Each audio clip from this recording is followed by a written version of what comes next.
gotten a few questions recently in the community about bad bosses.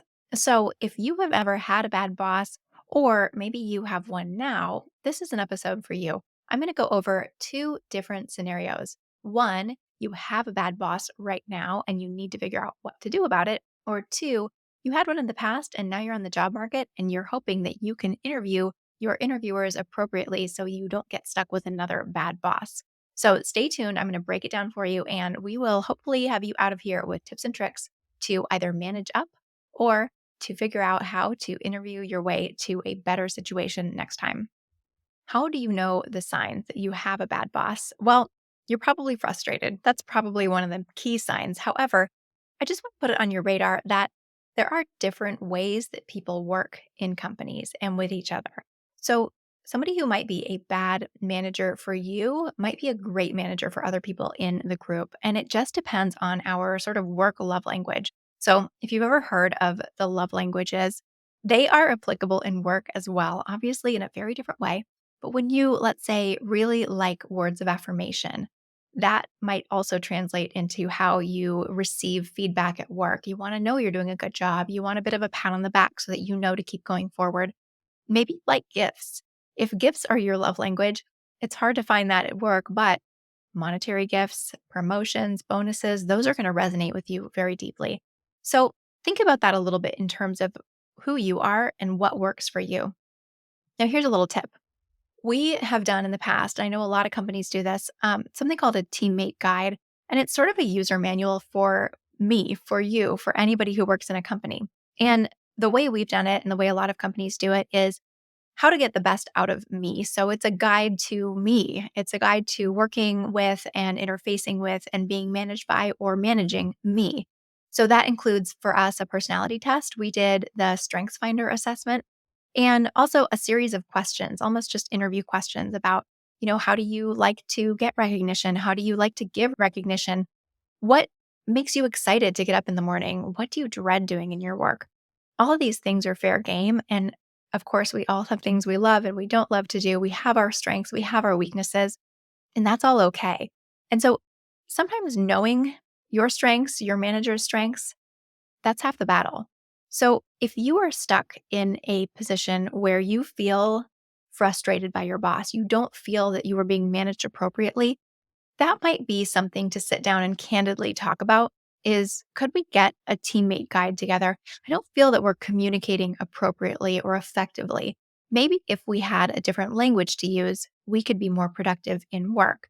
So, in terms of framing this conversation, it should come from a place of helping, not frustration. I know that can be hard, but sometimes maybe taking a deep breath and coming at it another day when you're less frustrated and saying, last week, I was really frustrated by XYZ. I really want to put that on record, but I think we can fix this. I think we can move forward with a better communication style so that I know what I'm doing right, what I'm doing wrong, and how I can fix it to be successful. Ultimately, I want to be successful and I want the company to be successful. So, coming with that sort of language to the table can be much more impactful than coming from the lens of frustration. You never do this, you never say that. I am going to recommend two books, and I actually would like to do these as a book club here in the podcast and in the community. The two books are Radical Candor by Kim Scott and Dare to Lead by Brene Brown. These two books play very well together. They're two of my absolute favorites. I have read them multiple times each, and they give you a framework. Both of the books, in their own way, give you frameworks for having difficult conversations. And life has many types of difficult conversations, let me tell you. But within work, avoiding conflict is often not going to get you what you want. So I'm not saying you have to go around being combative and always bringing up things and problems, but sometimes you do. And so if you are feeling like you're stuck in a relationship with a manager who doesn't get you, who is not getting the best from you, it is worth having the conversations before jumping ship. Sometimes it is really just a miscommunication. So I'm going to give you a few scenarios here. I really want to establish what I hear and how maybe there's a reframe for what is happening. So, in one example that I heard recently, somebody was very frustrated because they were late to turn in a project. This was a research based project. There were multiple people working on it, but they ultimately kind of were supposed to put together the data package and hand it into their manager. And they were late because a couple of people didn't get things done on time. And their manager came down on them for that. And so they came just absolutely frustrated to me, wondering what to do, how to handle this. They wanted to tell off their manager. It wasn't their fault. XYZ happened. These other people were at fault. And my response there, and if their manager maybe had said this would have reframed it a little bit. But my response was, what could you have done to prevent that missed deadline? And the thing is, if you are in charge of a project, you are in charge of a project. That is your responsibility. Yes, other people could be late with their things, but if you take radical ownership of that outcome, that project, and you make sure that you have everybody on board, they all know the timeline, and you are checking in on the timeline, you can actually head that off. And in digging a little bit deeper, these individuals who were late with their data, this is not the first time. This is not the first time. So that tells me that there this could have been an avoidable situation because it's likely they were going to be late. Now, digging a little bit deeper, it turns out that there isn't a great working relationship between this individual who was responsible for the project and the two people that were late with their data. So this is just peeling back the layers of this onion. This is a bigger problem than simply getting in trouble by your boss. This goes layers and layers deep. And this is a technique that we use called the 5 whys at sort of getting down, okay, but why? And why that? And why that?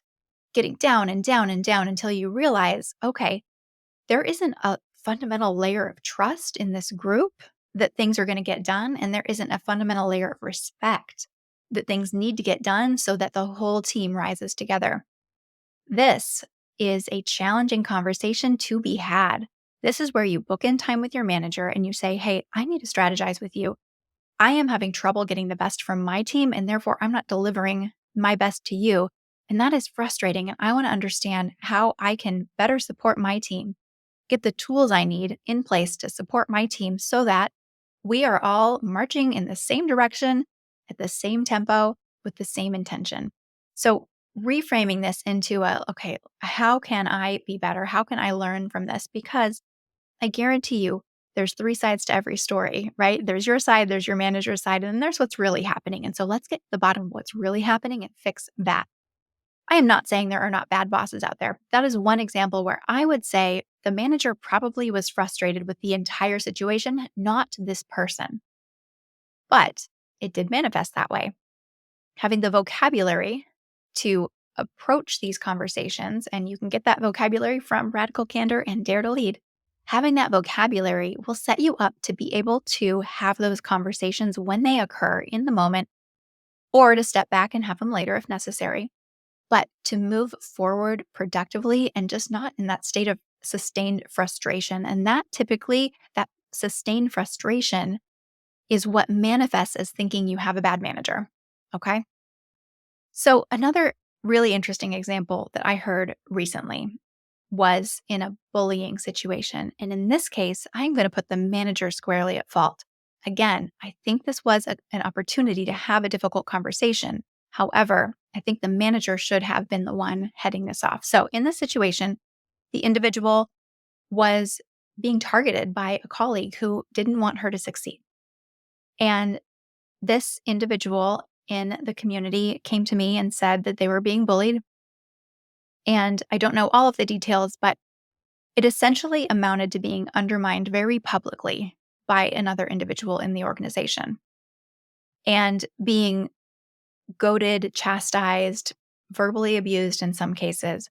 And she did go to her manager, and she also went to HR, and she lodged complaints against the bully. Now, what's really fascinating is that workplace bullying is a huge problem. There have been some recent studies that say up to 75% of people have either been bullied or witnessed bullying in the past couple of years in the workplace. This is really, really problematic. So, bullying can be all kinds of things, but here are a few examples of workplace bullying. There's the obvious ones. There's obviously verbal abuse. There's obviously any sort of sexual abuse, obviously any leveraging of a power imbalance to get favors or to get someone to do something that, you've threatened their job, their livelihood. That is bullying. There's some more insidious ones though too. So microaggressions are a big one. We also see that people feel undermined in their work. They feel like they can't put their finger on it, but everything they do seems to be a little bit undermined by a team member. So that team member is not rooting for their success and lifting the whole department together. That team member might be out for themselves, trying to make a good name for themselves, and somehow slightly sabotaging or undermining. Outright sabotage, that's another one. The list goes on and on. I can't name all the different instances here, but know that if you feel uncomfortable about the way you're being treated, that might fall into workplace bullying. That is definitely a conversation to have with HR. And it's also a conversation to have with your manager, maybe at the same time. It is important that your managers support you in that situation. And if they don't, then there's a problem. So, again, I'm going to point right back to my favorite books. And in Dare to Lead, for example, there's a whole section on kind of managing up. And when you manage up, you propose solutions that are rational and backed by data to your manager in a way that gives them the ability to take those solutions and run with it. So they get to kind of steal your ideas, if you will, but it's in your best interest. So it's a good thing. There are some things you can do in the job right now. You don't have to leave your job until you have exhausted some of these opportunities to have the conversations to move the needle forward. So I just encourage you to think about that as you are maybe frustrated, sitting there going, oh, I have such a bad boss. They don't get me. They're not managing me well. What could you do to help them? All right, in this next portion, I want to go over what you might do during interviews to avoid getting a bad boss. So I want to go back to something I said earlier about creating this teammate guide for yourself. If you're on the job market, maybe make a teammate guide for yourself so that you have more clarity around what you want. For example, my teammate guide says that I prefer when people come to me instead of with questions, they come with solutions. So it doesn't mean you can't ask me a question, but I want it phrased a certain way. I want it phrased as, here's the problem, and this is what I think we should do about it, and I'm going to do it by X time. It's a very, very efficient way to work, especially in a remote environment. And you know what? Most of the time, they're right. If I didn't get back to them in time, that is my bad. That is how to get the best of me as a boss. I really don't like to feel like I'm micromanaging, so I don't want to answer a bunch of questions that probably you know the answers to. If you do that for yourself and you create this teammate guide and you go and you do the free StrengthsFinder assessment, you can find that online, you will know a lot more about yourself when you go into your interviews. And then we very much encourage you to interview your interviewers. It is a really stressful time right now. I know that jobs are not just falling out of the sky, and you are probably hoping to land a job and maybe not thinking you can be very picky about which job. I would encourage you to think deeply about that as a philosophy, because if you end up in a job that you hate, is that better than being unemployed for a little bit longer while you find a job you're going to love? I can't answer that for you. I just want you to think about it. So, to that point, you should prepare a few questions that really hit at the heart of what you want in a job and what sort of manager you want in a job. Obviously, you don't have to ask these questions to everybody in the interview team, but definitely the manager, definitely HR. What is the culture like? What sorts of opportunities are provided? And specifically of your manager, I like to ask them behavioral based questions back. So you might expect to get some behavioral based questions. These are questions in the format of tell me about a time when, or tell me about a project where. So they're questions aimed at getting you to tell a story. And those stories are very informative. When we are using them as interviewers, we're listening for a bunch of things in the story. First of all, can a candidate get an idea across in story format? Humans love stories, and it is really important for you to be able to tell a short story that is impactful, that answers the question, and it goes through the whole story arc, right? Which is the problem. What in the world is going on? How did you fix it? And what was the outcome? We really want to know all of those things. This gives you that opportunity. You can flip that around and you can ask a potential manager the very same question. My favorite questions to ask for potential managers are, tell me about the thing that you are most proud of that this group has accomplished. You're going to be listening for how they describe the team effort behind that. Another great question for a manager is, how do you coach people to success as the company's priorities shift? That, again, you're going to be listening for them to tell you a bit of a story, to tell you a bit about the thought process behind their management style. This is a case of ask crappy questions, get crappy answers. If you ask your potential manager, what kind of a manager are you? You're going to get a really crappy answer. If you ask them, what is your management style? It's not going to be informative. If you ask them, are you a micromanager? They're going to say no, right? So you are not going to get great answers from those questions. If you ask better questions that force them to tell a story and show their work, show their thought process, you are going to get a much better insight into how they're going to be as a manager. Other questions that you can ask that I think are really valuable are, what does success look like in the first 6 months of this position? Again, that's going to force them to crystallize what you would have to do to make them happy. And you can point back to that in the future as you get into the role, saying, okay, you told me that success looked like X. We're on track for that.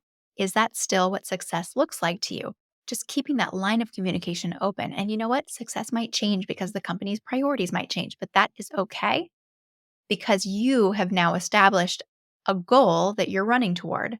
And if you're going to change tax, you've already opened communication about what that goal is. And then you can talk about the why for the shift. Why did the priorities shift? What are they now? What is the new goal? So that is a fantastic question. It's very powerful. And if they can't give you a good answer, that's a powerful answer in and of itself. Again, I know we are in a challenging job market right now, but I would encourage you to do this for yourself, to prioritize your happiness, your career development, and your own well being during your job search process so that you find a manager that you're excited to work with and gets the best from you. This is really key. If this was helpful to you, I'd love to hear about it. Or if you want to hear more about any of these topics, I'd also love to hear about that. If you want to join the book club, let's go ahead and let's do Radical Candor first. I think that's a good starting point. So it's Radical Candor by Kim Scott. I will link to the book in the show notes, and I think we should read that. Let's pick a date. I will propose the last Friday of April for that book club. Let's discuss it on, got my calendar pulled up, on April 26th. I will put together a little book club. Maybe I'll invite a few people and we can make it a roundtable. If you would be interested in being in the roundtable, shoot me a note. I would love to hear from you. And as always, if you have questions, be sure to jump into Slack and ask them. We're always happy to have new members in there. It's been a really fun, growing community. And that's where I get these questions. They're great questions. I welcome them. And sometimes I will do a whole podcast episode on a topic because this one, for instance, is very important, very relevant.